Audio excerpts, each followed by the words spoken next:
and participants. So we have many of you here. So before I start, I just want you to help me one last time. Please type yes in the chat box if you can hear me, if you can see me.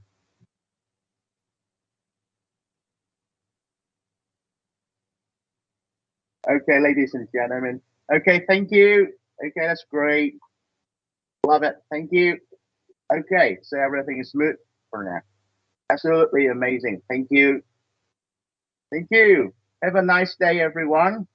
So, for the very first word, I would like to say thank you for being here with us. I know this is weekend and weekend morning. You have a lot of plans, but I would really appreciate, firstly, our wonderful guest speaker for spending your time here with us, our wonderful participants for joining here with us. So, dear distinguished guests, ladies and gentlemen, so welcome to the live webinar, Best Practice and Edtech in Teaching English to Young Learner Classroom. My name is Pham, and I will be the facilitator of today's program. This participant-driven workshop is the joint effort between Ho Chi Minh City TESOL Association, Horizon TESOL, and our wonderful friends at Kidsloop Lien. So first, before we start, I would like to introduce some of our speakers for today's program. First of all, Mr. Bùi Đức Tien from University of Education. Mr. Tien is a lecturer. Mr. Tien is a lecturer of English, translations, and interpretation skills at University of Education. And he also has a wide experience in working with young learners in a very special method called Montessori method. And today he's going to share with us the best practice employing these teaching methods. And also from Kidsloop Lien, I would like to introduce Miss Mona Nani. So sorry if I pronounce your name wrong. Correct me if I'm wrong, Mona. No, Okay. you're fine. And okay, our wonderful friend Mona is the academic director of Kidsloop Lien. She holds a master's degree in global education leadership from Edward Conan University, Australia. She's also qualified as a speaking examiner for the Cambridge University, and she absolutely has a lot of experience in working with TEYL programs at Kidsloop. So a big hand of applause for our wonderful presenter, Miss Mona. And also, I would like to introduce Miss Linda from Kidsloop Lien. She is head of teacher training and development managers at Kidsloop Vietnam. She holds a master's in TESOL from Hanoi University, Vietnam, and she's also working as a teacher trainer. So, Miss Ling, she will bring here a lot of experience and knowledge, and also she's ready to share with us skills. And in case you have any questions, feel free to ask our presenter. And also, I would like to thank you all for joining us today in this special occasion and be ready for the wonderful presentation in this dynamic field of TESOL and our special moments of today's event. So the agenda of today's program will consist of two parts. So the first part will be our keynote speakers presentations. And after that, we will have the break time. And then you are all welcome to stay here and join with us in the Horizon TESOL uh, graduation ceremony for our TESOL holders. So that's it. I've been talking too much, so now I will leave the stage to our wonderful presenter. So Miss Mona and Miss Ling will start their presentations now. The stage is yours, lady, and have a great time. Thank you. Thank you for that lovely introduction, Hui, and pleasure to be here with you all. Let me see if I can share these slides successfully once again. So it's this presentation is called Now I Know My HTTP, and it's just a little very bad joke because I love making bad jokes about Now I Know My ABC. And we're going to talk to you a little bit about ECE and digital landscape. Many things have changed, since the pandemic has come, gone-ish, and there's a lot of needs now for young children who've been, particularly young learners, who need routine and stability and security in their lives. There's a lot of challenges on reintegrating them and re-socializing them, but we also have had technology enter education, and that gate is open now. So there's a lot of things to think about, and we all think about them, and I'm no genius, we're no geniuses, but we've had experiences, and it's interesting to think about technology as having a personality. A lot of people talk about it as if it has its own personality, but I think that most of us would agree that it is what you do with it that gives it its purpose. So I hope that we can shed some interesting facts for you today. Our agenda will be the ECE landscape as it is today, the ECE landscape that's coming towards us, and in fact, it's here. So tomorrow is now. What is the role of data? And then we're going to give you something to try, which I won't say more about yet. So Lien will start, and I'll present a bit later. Thank you, Ms. Mona. Hello, everyone. It is a nice Saturday morning, huh?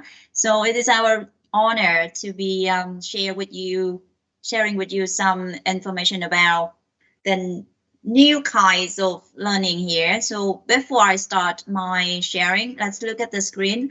What do you see? Can you type your answer on the chat box? Several things is very familiar with it, right? We see the blackboard. We see desks and chairs. And what is it? Yeah, that is the class school things, Hong Phương. Sure. It is traditional classroom. Good. COVID-19. Okay, many interesting ideas. So you see that is an artwork from United Nations last May. It presents the lost hour due to COVID-19. You can see the number. This is a huge number. And due to the pandemic, the learning teaching pathway has been interrupted. And that is a big loss for teachers, for students. And you can see the sentence in the quotation. This leads to the very, very crucial needs for young learners, especially for early childhood. That is the emotional, that is the social-emotional impact to early childhood and other young learners. And as you can see, we have a lot of articles to talk about this problem. So according to information from UNICEF, to overcome the profound loss of learning time of many months at a time, with children in and out of school, simply reopening school is not enough. Students will need personalized support to help them readjust and catch up after pandemic and protect our social emotional well-being. That is the hottest topic and the most important needs for our children right now. And even in Vietnam, we also have a lot of articles mentioning these, like from Dr. Khúc Năng Toan. We have articles, he said, in the light of yet another young learner's suicide, directly due to academic pressure and not doubt, made worse by the never before seen type of learning collapse that needs to be closed after pandemics. And we should remember the warnings in late 2021 issued by experts. So what happens to solve these problems? We need data, right? We need to know where our children is and how can we get that?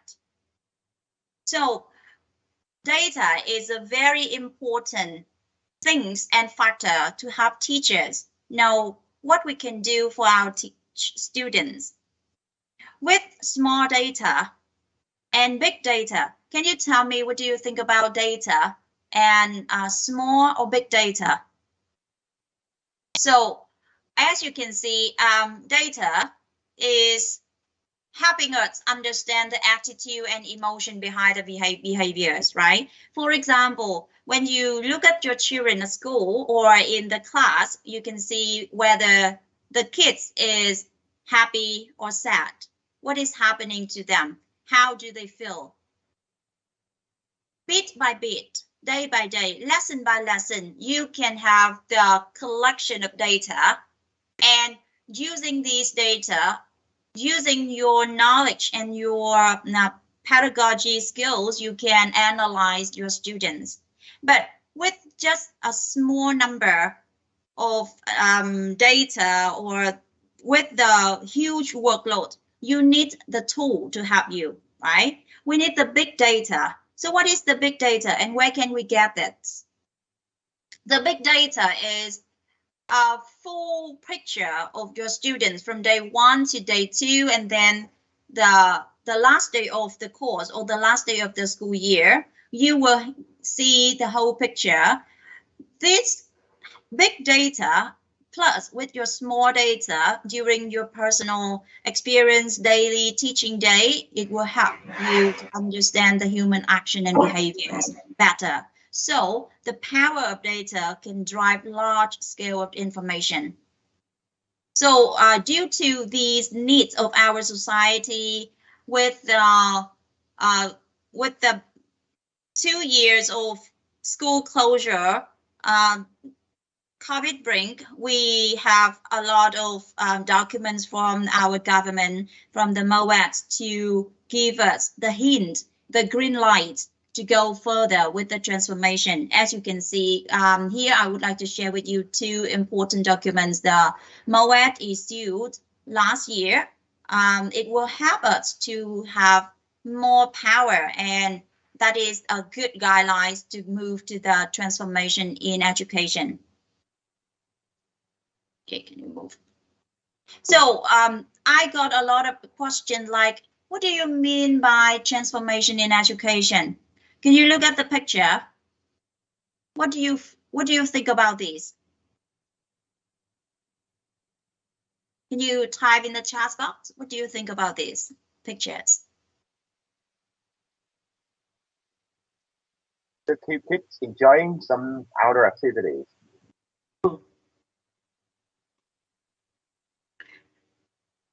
Okay, we see children, right? We see children in the cities and some children in the mountainous area in Vietnam. Very typical images. Transformation can help us to clear any gaps. There is no gap between city children and mountainous children. Children who can go to international school, who can go to English center after school with fully equipped classroom with projectors, with touch screen, with teachers and mountainous can also do the same. How can we do so? It is the key to that is teachers. If the teacher is the same, if the material for teachers and students are the same, we can go.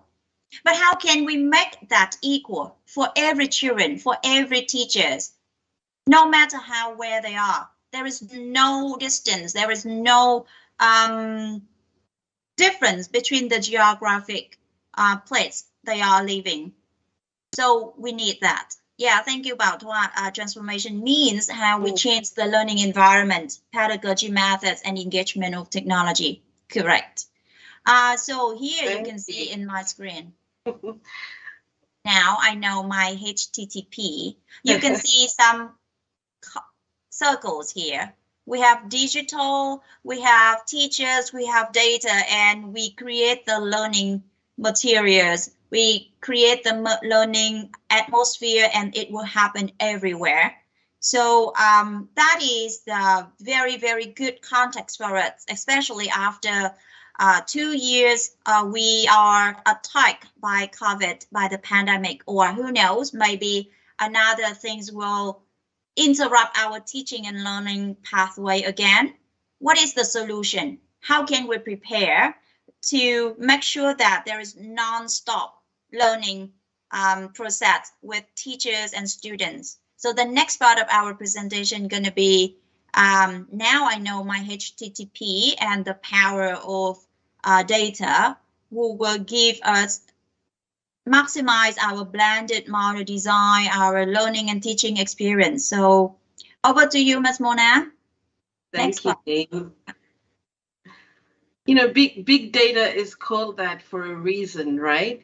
When we think of big data, it refers to sets of information assets that are so large, that are generated at such speed and require such quick action to leverage it correctly, that it's so complex that it requires technology and analysts to support correctly getting the right information and knowledge from such data. But as Pasi Sahlberg, I don't know if you know of him, but he's a well-known ambassador of the Finnish educational model of early childhood education. As he often says, while there is immense value in big data analytics, when applied to education, the role of small data is fundamental. Why? Because there is a blend of data sets and analysis in education that is beyond the scope of machines. It's invaluable to have a machine there to collect large volumes of data for you that we all know as teachers. We observe enormous amounts of data about our children in the classroom every day, especially as we get to know them more and more and more. But we're busy. We're super busy. So in what way can our small data, the data that is narrative in nature, that is picked up from what you see of the children, from the way they behave, the way they react, their learning styles, the multiple intelligences, how can you pick that small data that allows us to see the impact of human relationships and emotions on the character and the minds of our students? We all know that happens in the classroom. That is pedagogy. So how do we respect that while using technology to make lives better, to make teachers' lives better, to make teaching complex subjects like language still a matter of connection between the teacher and the learner? What is the role of technology? Many people talk about a number of things, including the big concern that we can call simply screen time. There are a lot of legitimate concerns, right, about how much screen time happens with early childhood learners and digital learning, because there's different kinds of digital technology that says it's educational in nature, but really it's a babysitter. It's a substitute. It says you can do this and your child will learn just as well as with your teacher. And we know that that's not right. But at the moment, it's interesting, after COVID, before COVID, there were some very strict guidelines around the world, like 1 hour of screen time, 45 minutes.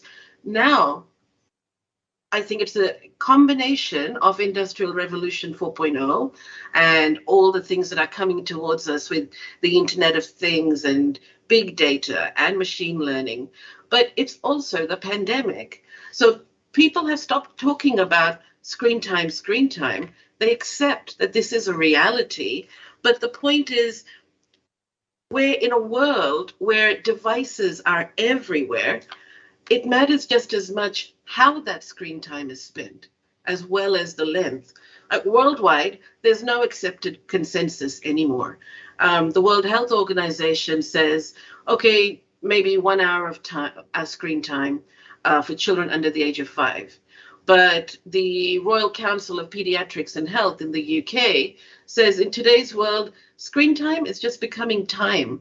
But it should be about making sure that that time is also family relationship building time or educator relationship building time. And you can see, working with UNICEF, Vietnam's issued guidelines as well to support parents to monitor and provide good options for their children's screen time. But at the same time, using as much as they could for e-learning opportunities to try to triage the gaps that happened when COVID was here. So whichever viewpoint fits, and we all know that parenting and teaching is a very personal matter. So I don't say one view is better than the other, but let's think, what is the definition of digital technology nowadays? If you look at the research, the academic research, it's a very simple definition. Any tool that helps the educator to obtain their objective. So this could apply to a smartphone, yes. Can it apply to a storybook collection? Yes. Can it apply to a walk in the park? I'm sure, as we have a Montessori expert who's going to speak to you today, will say absolutely. More and more research, in fact, is showing that digital technologies, if you use them as one type of digital play, one type of stimulation, mixed with a spectrum of play-based activities, it's very, very positive. There's a huge study in Australia called ELSA, not the voice recognition app, but called Early Learning Study Association, who are have been doing now a 4-year longitudinal study with 4-year-olds using STEAM apps, and incredible mental effects of cognition development. So, okay, this takes me in a very long way to this screen. So then, what is appropriate? What is the right blended model design? So you benefit as a teacher, the child benefits as a learner, but you are keeping that relationship. As Lien said, big data must be combined with small data. Anyone talking about technology and data to support you as a teacher must offer you the chance for your voice and your data, your qualitative data, to be combined with numbers, with statistics, with hours, with clickstream, because otherwise the meaningful nature of education is lost. And it should be an ecosystem, because we know, right? We know the statistics. 40% of learning happens in the classroom, 60% happens everywhere else, because learning happens all the time, everywhere, as most play-based learning pedagogical experts will tell you, whether it's Reggio Emilia or Montessori or Steiner, they all emphasize that the child is the classroom. The classroom goes wherever the child goes. And then the final point there, it has to be an ecosystem that allows the relationship between parent, teacher, student, school, so that all of the teachers of a child are surrounding them, and the child is in the middle, at the heart of everything you do. So, sounds fancy, huh? I think the big point I'm saying there is no matter what the type of data, what the type of technology, the primary aim should be to facilitate the teacher's guidance of the child. And the emphasis should be on the child's learning, not the device, not the platform, not the tool. So we know that there are many, many advances in machine learning, and tomorrow really is now.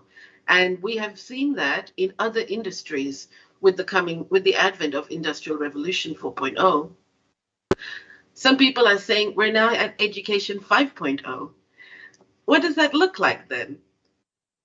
In my view, and I think the view of most people who respect the role of educators as well as the role of machine learning, will say these data solutions must give you the ability to see big picture analytics, but also to personalize learning and teaching, to be able to see and solve questions that require you to be able to collect your students' progress in a way that is easy, clear, continuous, up-to-date, real-time, that you and the parent can understand.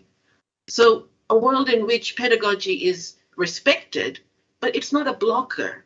It's an enabler. Everyone can share in pedagogy because the data makes it possible. Of course, we know that running schools, especially now, is a very, very difficult, it's a very stressful situation. And the more that data can support schools to make their big decisions, do we continue with this textbook? Is it supporting, is it doing the right thing for our kids? Should we use this maths methodology still? Do we make a decision to bring extra enrichment into our school? All of these things cost money. All of these things require extra commitment from teachers and parents and the children themselves. How do we understand our children and give parents the information, especially with very young learners, that is they're so thirsty for, without subjecting them to quizzes and tests and exams and things that take the meaning away from understanding the child? So then we come to the personalized learning and teaching. We want to have insights. You don't want data collected for you. We can all count, me quite badly, but we can all be calculators if we have to be. But what's the meaning behind that? And we know our children, but we have hours and hours and hours of school preparation time, hours of writing reports or trying to capture things, talk with parents, create materials, and actually spend time with our students. So we want insights. We want metrics to come with insights. And we want it to be real time and to pick up the milestones that we want to see. We don't want to have end of term 1, end of term 2. I mean, it's important, isn't it? Because without quantitative, standardized achievement levels being checked, we don't know where children are nationally. But we want to capture those small things, and we want to capture them all the time. And we want to say, my milestone for my class is they're struggling with maths. You know, when we reach the end of this geometry topic, I want to set a milestone, and I wanted to come up with the data to show me how they did with this topic, this skill.